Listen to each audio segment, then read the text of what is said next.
네, 오늘 우리에게 주신 하나님의 말씀은 누가복음 18장 31절에서 43절까지 말씀입니다. 누가복음 18장 31절에서 43절까지 말씀입니다.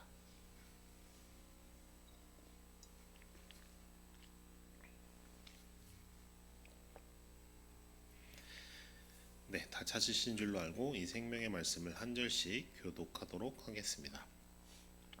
예수께서 12제자를 데리시고 이르시되 보라 우리가 예루살렘으로 올라가노니 선지자들을 통하여 기록된 모든 것이 인자에게 응하리라. 희롱을 당하고 능욕을 당하며 침 뱉음을 당하겠으며 그들은 채찍질하고 그를 죽일 것이나 그는 3일 만에 살아나리라 하시되 제자들이 이것을 하나도 깨닫지 못하였으니 그 말씀이 감추었으므로 그들이 그 이르신 바를 알지 못하였더라. 여리고에 가까이 가셨을 때에 맹인이 길가에 앉아 구걸하다가 무리가 지나감을 듣고 이 무슨 일이냐고 물은데 그들이 나사렛 예수께서 지나가신다 하니 맹인이 외쳐 이르되 다윗의 자손 예수여 나를 불쌍히 여기소서 하거늘 앞서가는 자들이 그를 꾸짖어 잠잠하라 하되 그가 더욱 크게 소리질러 다윗의 자손이여 나를 불쌍히 여기소서 하는지라. 예수께서 머물러 서서 명하여 데려오라 하셨더니 그가 가까이 오매 물어 이르시되 내게 무엇을 하여 주기를 원하느냐? 이르되 주여 보기를 원하나이다.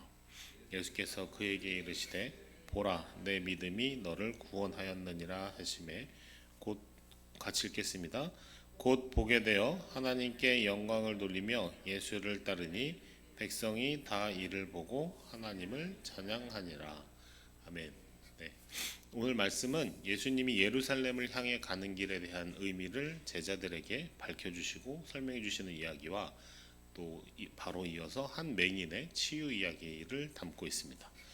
이제 언뜻 지금 읽은 것처럼 보시기에는 두 이야기가 이제 각각 좀 상관없이 맥락상 뜬금없는 분리된 이야기인 것처럼 보일 수 있지만 사실은 깊은 영적인 의미가 서로 연결되어 있는데요. 두 이야기 모두 영적인 눈, 영적인 시각에 대한 이야기라고 보시면 좋을 것 같아요. 그래서 참으로 보는 자와 보지 못하는 자에 대한 역설적인 진리를 말해주고 있습니다. 우리 말에 이제 맹목적이다 이런 표현이 있죠. 맹목적이다. 이 말은 한자어로 구성된 단어인데 맹자는 소경맹 또는 눈멀맹자에 목자는 눈목자가 합쳐진 말입니다. 그러니까 맹목적이다라는 말의 원래 뜻은 그냥 눈먼 소경이다 이런 말이에요. 그래서 보통 어떤 상황에서 어떤 사람에 대해서 야, 저 사람 참 맹목적이야 이제 이렇게 이야기를 한다면 눈먼 소경처럼 이치를 따지지 않고 덮어놓고 행동한다라고 이제 표현하는 의미다라고 볼 수 있겠죠. 오늘 본문에 등장하는 제자들이 바로 이 맹목적인 사람들을 대표하는 인물이다라고 볼 수 있어요. 제자들의 이 육체적인 눈에는 아무 이상이 없었지만 그들의 영적인 시야는 거의 감겨져 있었던 거나 다름없었죠. 그래서 맹목적이었습니다. 제자들은 예수님과 3년 동안 동행했죠. 그리고 지금 상황은 예수님이 예루살렘으로 입성하셔서 십자가에 달리기 직전의 상황이니까 거의 오랜 시간을 이미 함께한 그 시점이에요. 제자들은 예수님의 기적을 보았고 예수님의 가르침을 들었고 예수님과 함께 먹고 마시고 자고 함께 생활을 했었죠. 그럼에도 불구하고 이 34절의 말씀처럼 제자들이 이것을 하나도 깨닫지 못하였고 그들이 그 이르신 바를 알지 못하였더라 라고 말하고 있습니다. 정말 놀라운 일이죠. 제자들의 영적인 맹목이 얼마나 깊은지 나타내는 부분입니다. 오늘 본문에 이르기까지 3번에 걸쳐서 예수님께서는 직접 자신의 십자가 죽음과 부활을 예언하셨는데 제자들은 여전히 이해하지 못하고 있어요.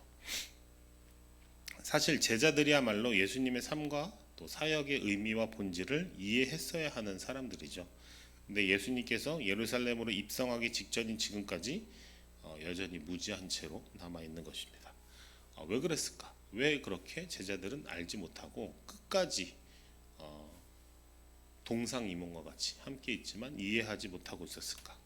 네, 맹목적이기 때문에요. 근데 어떻게 맹목적이었나? 제자들의 관심이 예수님을 통한 자기들의 영광과 번영의 추구였기 때문에 그랬습니다. 무슨 말이냐면 제자들이 기대하고 있던 메시아상은 당시 제국의 황제와 같이 이 군림하는 메시아, 지배하는 메시아였던 거예요. 그래서 예수님이 세상 나라의 황제와 같이 힘있게 통치하는 메시아로 등극하면 자기들도 하나는 우편에 하나는 좌편에 앉아서 예수님으로 인해서 한 자리씩 차지하고 떵떵거리면서 살 것들을 이제 기대하고 있었던 것이죠. 그래서 예수님이 아무리 자신은 섬기는 메시아고 고난받는 메시아이고 섬김을 받으려 한 것이 아니라 섬기러 왔다, 이제 이런 말씀을 할지라도 제자들은 그거를 받아들일 수가 없었어요. 그리고 그게 예수님의 말씀이 이렇게 튕겨져 나갔던 것이죠. 그런데 본문 34절에 보시면 이제 그 말씀이 감추였으므로 이제 이렇게 기록되어 있으니까 하나님께서 제자들이 일부러 깨닫지 못하도록 하신 것은 아닐까? 이제 이렇게 생각해 보실 수도 있지만 사실 그렇지는 않아요. 제자들은 오히려 오늘 본문 직전인 18장 28절 30절에 그 말씀에 사로잡혀 있어서 가리워져 있었던 거예요. 그러니까 구체적으로 더 그렇다라는 거죠. 18장 28절에서 30절 말씀을 같이 한번 읽어볼까요? 시작. 베드로가 여짜오되 보옵소서, 우리가 우리의 것을 다 버리고 주를 따랐나이다. 이르시되 내가 진실로 너희에게 이르노니 하나님의 나라를 위하여 집이나 아내나 형제나 부모나 자녀를 버린 자는 현세의 여러 배를 받고 내세의 영생을 받지 못할 자가 없느니라 하시니라. 네, 그죠? 그러니까 자신의 것을 다 버리고 예수를 따른 제자들은 예수님의 말처럼 현세의 여러 배의 보상을 받을 것을 기대하고 있었던 상황입니다. 이 보상 심리에 눈이 어두워져서 예수님의 예루살렘 길에 참된 의미를 발견할 수 없었죠. 이제 좀만 있으면 예수님이 왕이 되실 것이고 그러면 나도 이 여러 배의 보상을 받겠구나. 나도 다 아시잖아요. 제자들이 부를 때 뭐 배 버려두고 가족 아버지를 버려두고 막 이렇게 따르잖아요. 그런 것처럼 내가 모든 걸 버리고 예수님을 따랐으니 이제 나는 이제 대박이다. 이제 조금만 있으면 나는 이제 대박이다. 막 이렇게 생각했던 것 같아요. 그런데 이런 이 영적으로 맹목의 상태가 되어버린 제자들과 비교되는 한 사람이 35절에 나타납니다. 진짜 맹인이에요. 다른 복음서에서는 거지 바디메오로 소개되기도 하는 본문입니다. 근데 이제 이 맹인은 육체적으로는 보지 못하지만 오히려 눈이 열려 있는 사람이었어요. 시각적으로는 눈이 멀었지만 영적으로는 분명히 보고 있었습니다. 왜 그러냐? 그가 예수님을 향해 이렇게 얘기했기 때문이에요. 다윗의 자손 예수여 나를 불쌍히 여기소서. 네. 이렇게 부르짖으면서 정말 악착같이 예수님을 향해 나아가고 다가옵니다. 군중은 그를 꾸짖고 밀쳐내지만 그는 더 크게 외치는 거죠. 말 그대로 예수님을 향해 맹목적으로 다가갑니다. 다윗의 아들이라는 호칭은 이 메시아를 가리키는 말이에요. 그래서 이 다윗의 아들이라는 그 호칭이 바로 이 맹인이 예수님을 참된 메시아로 인식하고 있었다라는 것을 아주 단적이고 짧지만 드러내주는 말이라고 볼 수 있어요. 이 맹인의 행동은 맹목적으로 보일 수는 있지만 오히려 맹목적인 사람이 아니었던 것이죠. 제자들과 대조적으로 오히려 예수님의 메시아 되심을 참으로 알아본 사람이 바로 이 맹인이었습니다. 그래서 이 맹인은 사람들이 그를 향해 잠잠하라, 물러나라 꾸짖고 밀쳐내도 예수님을 향해 더욱 크게 외치고 정말 악다구니를 쓰면서 예수님을 향해 다가가고 있는 거죠. 이 맹인에게는 메시아 예수를 만나는 것이 일생일대의 기회였고 유일한 구원의 길이었다고 여기는 순간이었습니다. 근데 바로 그 순간이 지금 눈앞에 다가와 있었던 거죠. 절대 물러서거나 타협할 수 없는 순간이었죠. 그러면 이 맹인이 예수님을 향해서 소리짖어서 부르짖던 말이 무엇이었습니까? 나를 불쌍히 여기소서입니다. 네, 이 외침이야말로 죄인이 메시아를 마주하면 고백할 수 있는 첫 번째 외침일 거예요.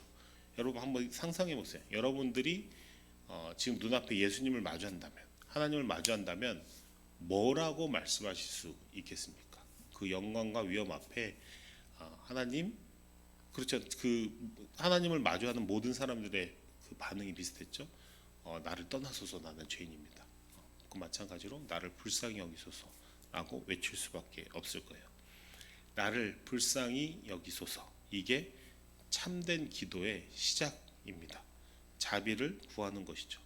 이 맹인은 자신이 자비가 필요한 상태임을 알고 있었습니다. 그는 자신의 무력함, 자신의 필요를 인정했던 것이죠.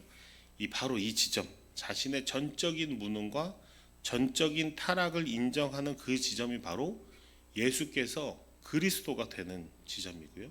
십자가의 죽음이 생명의 능력으로 비춰지는 자리입니다.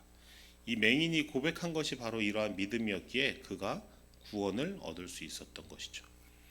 예수님은 내게 무엇을 하여 주기를 원하느냐라고 물으셨습니다. 왜 그러셨을까요? 예수님이 그가 맹인인 것을 몰라서 그렇게 물어보셨을까요? 아니요, 그렇지 않아요. 예수님은 그 사람의 믿음을 공개적으로 보이게 하시려고 이 질문을 하셨던 거예요. 저 소리 지르는 저 맹인이 나를 알아보는구나. 그래서 오히려 드러내시려고 제자들과 무리들 앞에 이 사람의 믿음을 보이게 하시려고 내게 무엇하여 주기를 원하느냐 이렇게 질문을 하시죠. 맹인의 대답은 간단했습니다. 주여 보기를 원하나이다. 그리고 예수님의 응답은 강력했습니다. 보라 내 믿음이 너를 구원하였다. 여기서 이제 구원하였다라는 단어는 헬라어 소조라는 단어인데 이것은 단순히 육체적인 치료나 치유를 넘어서 전인적인 구원을 의미하는 그런 단어입니다. 예수님은 그의 눈만 치료하신 것이 아니라 그의 영혼까지도 구원하신 것이죠. 말씀을 맺겠습니다. 본문에서 예수님은 우리가 예루살렘으로 올라가자라고 말씀하시면서 이 본문이 시작되는데요.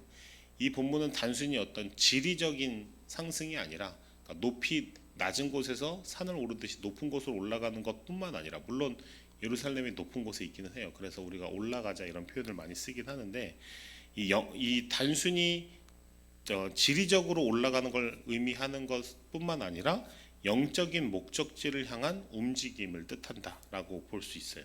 그래서 예수님은 십자가를 향해 올라가고 계셨던 것이죠. 이 제자들은 영광으로 가는 길, 출세하는 길을 찾고 있었지만 예수님은 오히려 고난으로 가는 길을 보여주셨던 것이죠. 이것이 복음의 역설입니다.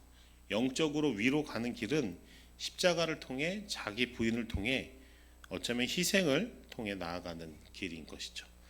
그런데 세상의 메시지는 여러분 어떻습니까? 제자들이 오해했던 것과 같이 세상이 우리에게 주는 메시지, 세상이 우리에게 이것이 바른 길이다, 이것이 올라가는 길이다, 이것이 너희가 진보하는 길이다 라고 말하는 것은 어떤 메시지인가요?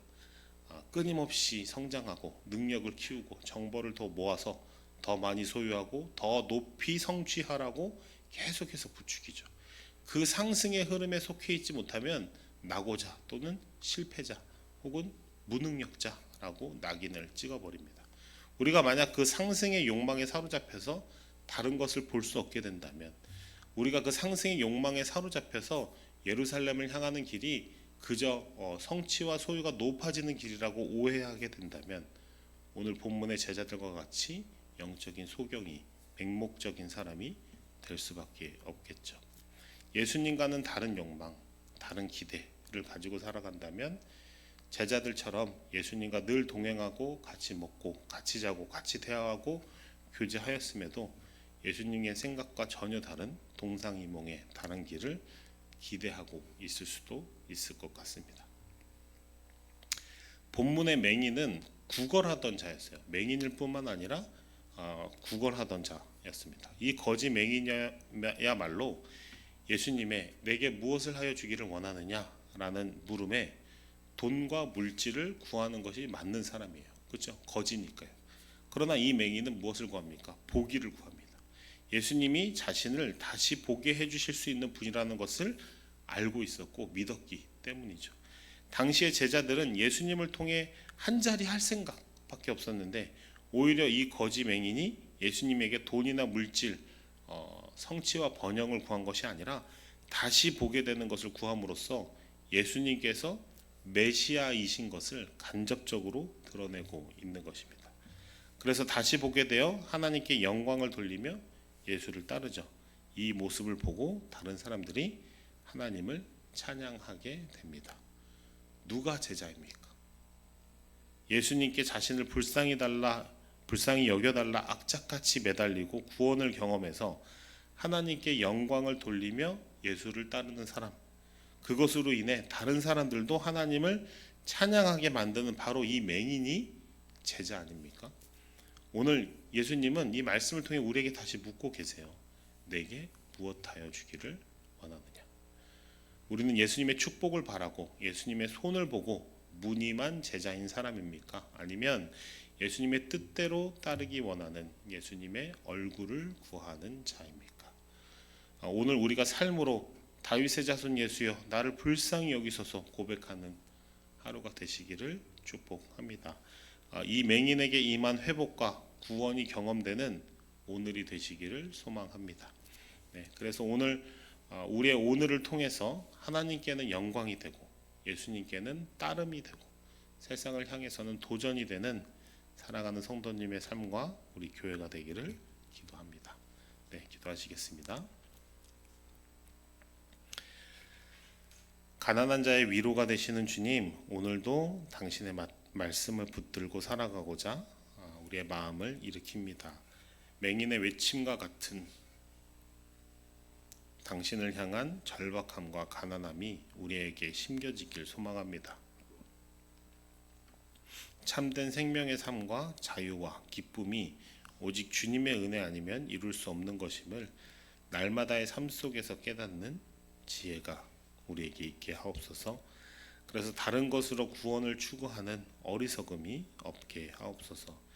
주님, 제자들이 성령의 충만을 받은 때로부터 진정한 제자의 삶을 감당할 수 있었듯이 우리에게도 성령으로 충만케 하셔서 우리의 죄된 욕망을 넘어서서 주님을 따르는 제자의 삶을 살아가게 하옵소서. 죄인된 모든 사람을 이해하시고자 모든 사람들로부터 이해받지 못하신 우리 주 그리스도 예수님 그 이름으로 기도합니다. 아멘.